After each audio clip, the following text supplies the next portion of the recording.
بسم اللہ الرحمن الرحیم۔ السلام علیکم ورحمۃ اللہ وبرکاتہ۔ دوستو، امید کرتا ہوں ہم سارے خیریت سے ہوں گے۔ دوستو، پوری دنیا کے اندر بسنے والے لوگوں میں سے بہت سارے لوگ ایسے ہیں جن کو رات کو نیند نہ آنے کا مسئلہ ہوتا ہے۔ اب نیند نہ آنے کی بہت ساری وجوہات ہو سکتی ہیں، اسباب ہو سکتے ہیں۔ آج کی اس ویڈیو کے اندر انشاءاللہ تعالی میں آپ کو نیند نہ آنے کے اسباب کیا ہوتے ہیں، کس وجہ سے نیند رات کو نہیں آتی، اور نیند اگر نہ آئے تو اس کے لیے کیا علاج کرنا چاہیے، آج کی اس ویڈیو کے اندر میں آپ کو مکمل تفصیل کے ساتھ بتانے والا ہوں۔ انشاءاللہ تعالی غذا کے ذریعے سے بھی میں آپ کو علاج بتاؤں گا، دوا کے ذریعے سے بھی علاج بتاؤں گا، اور طب نبی صلی اللہ علیہ وسلم سے ایک دعا بھی آپ کی خدمت میں عرض کروں گا۔ اگر اس دعا کا آپ اہتمام کریں گے تو انشاءاللہ تعالی رات کو جلدی نیند آ جائے گی۔ اور یہ جو رات کو آدمی کروٹیں بدلتا رہتا ہے، کبھی ادھر کبھی ادھر، نیند صحیح طریقے سے نہیں آ پاتی، یا مسلسل گولی کے استعمال سے ہی جب وہ دوا کھاتے ہیں تو دوا کھانے کے بعد ہی نیند آتی ہے، انشاءاللہ تعالی یہ مسئلہ ان کا حل ہو جائے گا۔ تو اس ویڈیو کو مکمل اور آخر تک دیکھیے گا۔ تفصیل بتانے سے پہلے میری آپ سب دوستوں سے گزارش ہے کہ نیچے ڈسکرپشن کے اندر میں نے اپنے دوسرے یوٹیوب چینل کا لنک دیا ہوا ہے، ضرور اس کا وزٹ کیجیے گا، وہاں پر قیمتی نسخہ جات آپ دوستوں کو ملیں گے۔ اور اگر کوئی دوست خالص روغن بلسان بدروالا خریدنا چاہتا ہو، خالص جنگلی شہد، خالص زعفران، خالص سراجید یا دیگر ادویات خریدنا چاہتے ہوں، ہمارے واٹس ایپ پر رابطہ کر کے اس کی مکمل ڈیٹیل معلوم کر سکتے ہیں۔ بدر کے اندر، مدینہ شریف کے اندر، اس کے علاوہ دبئی کے اندر، وہاں پر بھی اگر کسی کو روغن بلسان خالص یا اجوا کھجور وغیرہ چاہیے ہو تو وہ بھی ہمارے واٹس ایپ پر رابطہ کر کے مکمل ڈیٹیل معلوم کر سکتے ہیں۔ تو چلیں دوستو، سن لیتے ہیں کہ نیند نہ آنے کے اسباب کیا ہیں، وجوہات کیا ہے، اور اس کا آسان علاج کیا ہے۔ نیند کا نہ آنا یعنی بے خوابی۔ نیند کا نہ آنا ویسے تو بے شمار وجوہات ہو سکتی ہیں، لیکن اصل وجہ سودا کا کثرت سے ہو جانا یعنی عضلاتی تحریک ہے۔ شدید خشکی بھی ہو جائے اور سردی بھی ہو جائے تو نیند نہ آئے تو سمجھ لیں سودا کا کمال ہے۔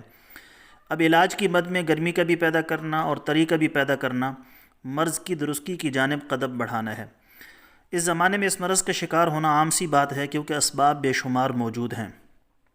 پہلا سبب، جہاں تک میں سمجھا ہوں، جدید دور کا جوان بچہ غذائی طور پر فاسٹ فوڈ، تکہ کباب، شوارما، پیزا، کوک سپرائٹ، موبائل نیٹ، ساتھ تلی دال، چپس جیسی غذائیں، فوڈ سپلیمنٹ استعمال کر کے طاقت پیدا کرنے والی نوجوان نسل جنسی امراض، ذہنی امراض کا شکار ہو کر رہ گئی ہے۔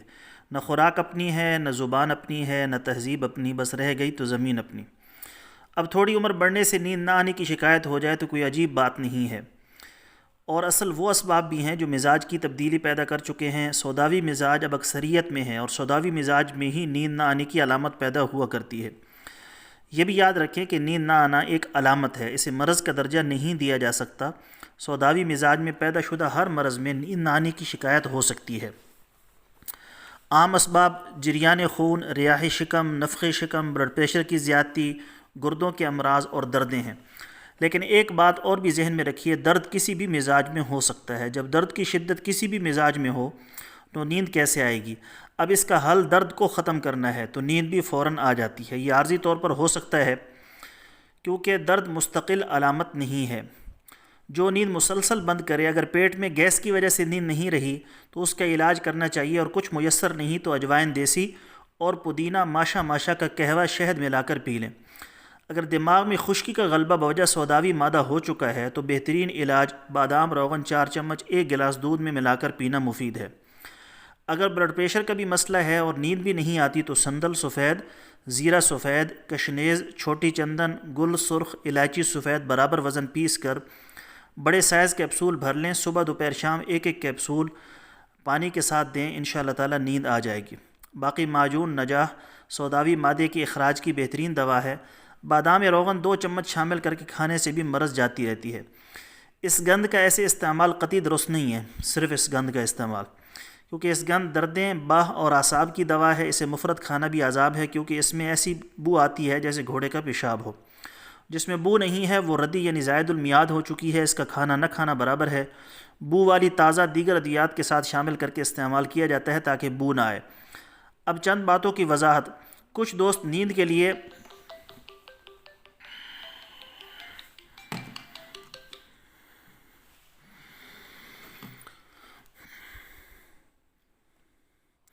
اب چند باتوں کی وضاحت۔ کچھ دوست نیند کے لیے آسان رستہ اپنا لیتے ہیں، ایک تیر سے دو شکار بھی کرتے ہیں، جیسے معجون برشاسا کا استعمال شروع کر دینا۔ اس میں افیون جیسی نشہ آور دوا شامل ہے۔ اس کے استعمال سے بندہ نیند بھی حاصل کر سکتا ہے اور مردانہ لحاظ سے ہر مسئلے کا حل بھی اسے سمجھا جائے تو غلط نہ ہوگا۔ امساک شدید انتشار بھی آئے گا، لیکن آپ اس کا مستقل شکار ہو کر رہ جائیں گے اور زندگی بھر افیون کھانے کی عادی ہو چکے ہوں گے۔ باقی مغز، کدو، کھیرا، تربوز، خربوز استعمال کریں، اس سے بھی انشاءاللہ تعالی نیند آ جائے گی۔ باقی حضور اقدس صلی اللہ علیہ وسلم نے رات کو نیند نہ آنے کا ایک بہترین نسخہ، بہترین دعا ارشاد فرمائی ہے، سن لیجئے۔ طب نبوی سے علاج۔ حضرت زید بن ثابت رضی اللہ تعالیٰ عنہ نے حضور اکرم صلی اللہ علیہ وسلم سے نیند نہ آنے کی شکایت کی تو آپ صلی اللہ علیہ وسلم نے ارشاد فرمایا، یہ پڑھا کرو: اللہم غارت النجوم وہدات العیون وانت حی قیوم یا حی یا قیوم انم عینی واہدی لیلی۔ اے اللہ، ستارے چھپ گئے، آنکھیں پرسکون ہو گئیں، تو ہمیشہ زندہ اور قائم رہنے والا ہے۔ اے ہمیشہ زندہ اور قائم رہنے والے، میری آنکھ کو سلا دے اور میری رات کو پرسکون کر دے۔ دوستو، عشاء کی نماز پڑھنے کے بعد جلدی سونے کی کوشش کیا کریں۔ لغو باتوں میں لگنے کی بجائے ذکر اذکار کر کے، بستر کو صاف کر کے، مسنون دعائیں پڑھ کر اور یہ دعا پڑھ کے سو جائیں۔ انشاءاللہ تعالی نیند بھی صحیح آئے گی، صبح اٹھنا بھی، جلدی اٹھنا بھی آپ کے لیے آسان ہوگا۔ انشاءاللہ تعالی اس سے آپ کا جو نیند نہ آنے کا مسئلہ ہے وہ بھی اللہ کے فضل سے حل ہو جائے گا۔ دوستو، یہ تھی ہماری آج کی ویڈیو۔ اگر آپ سمجھتے ہیں کہ آپ کے لیے یہ ویڈیو فائدہ مند ثابت ہوئی ہے تو سبسکرائب نہیں کیا تو چینل کو سبسکرائب کر لیں۔ اگر پہلے سے سبسکرائب کیا ہوا ہے تو ویڈیو کو آگے زیادہ سے زیادہ شیئر کریں۔ انشاءاللہ کل ایک نئی ویڈیو کے ساتھ میں آپ کی خدمت میں حاضر ہوں گا۔ اجازت دیجیے، شکریہ، السلام علیکم ورحمۃ اللہ وبرکاتہ۔